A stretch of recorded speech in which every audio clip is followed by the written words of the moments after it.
So one of the things a couple of you have hinted at, I want to touch on.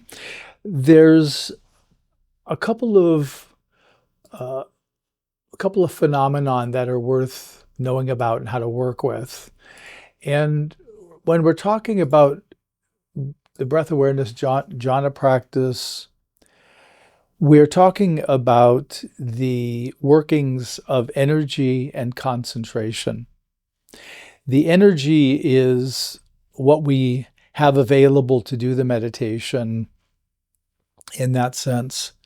And the concentration is really that cohering, the unifying of the mind as we get deeper and deeper into meditation. Ideally, when energy and concentration are a close parallel, that's when our practice is deepening in a perceptible way. We can see that we're in the zone, everything's happening. It's that effortless efforting that Corey was mentioning, the non-doing of doing, or however you want to phrase it.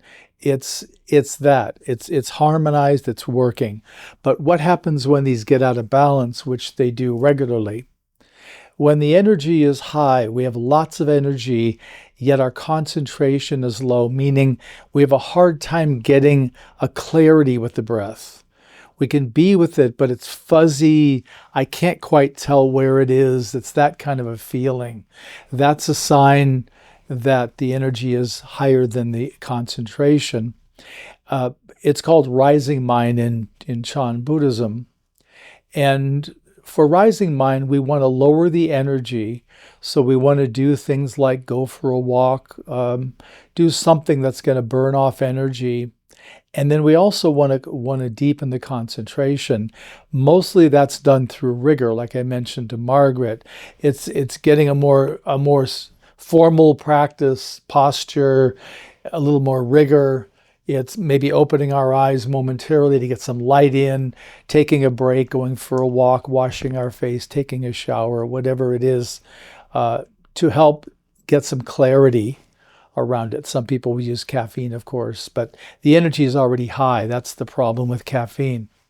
So it's important to know that with the rising mind, that happens. The more seductive end of this is when the concentration exceeds energy. So our energy is very, very low. We have trouble just feeling like I'm not sure how I'm going to stay with this.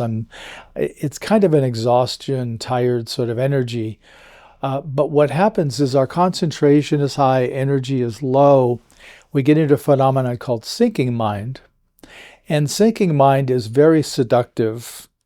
It's an experience where you'll feel like you're cuddled up in the most comfortable blanket on the most comfortable couch or chair. It will be just incredibly comfortable, relaxed, easeful, all of that. It'll be dark, there won't be many thoughts, and most people think, wow, I am really nailing it. This is the good stuff. I've had a few students take it for jhana, and I can tell you they're very disappointed when I have to give them the bad news, often repeatedly, that sinking mind is not jhana.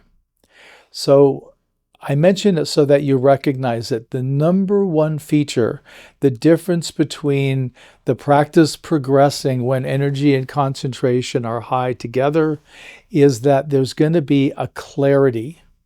There's going to be a crispness to your practice. You're going to be with the breath very clearly, and you're going to feel that clarity of contact with the non-conceptual breath. With sinking mind, it's a flat affect. So it feels dull. It looks dull. You can't get clarity over anything you focus on.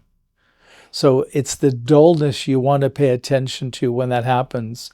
And then you want to try to balance. You want to try to raise energy. So do what you need to do for that. That could mean a nap. That could mean a walk. That could mean a meal.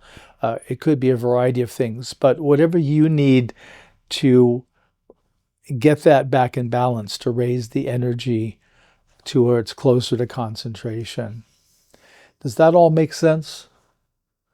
what I'm saying. This is a common phenomenon. Sinking mind is very common, and particularly among people who are good at this meditation. It's an issue they're going to work regularly. So just, and this come up in any meditation too. So I want to raise it that you can have sinking mind in any concentration meditation. So watch for that.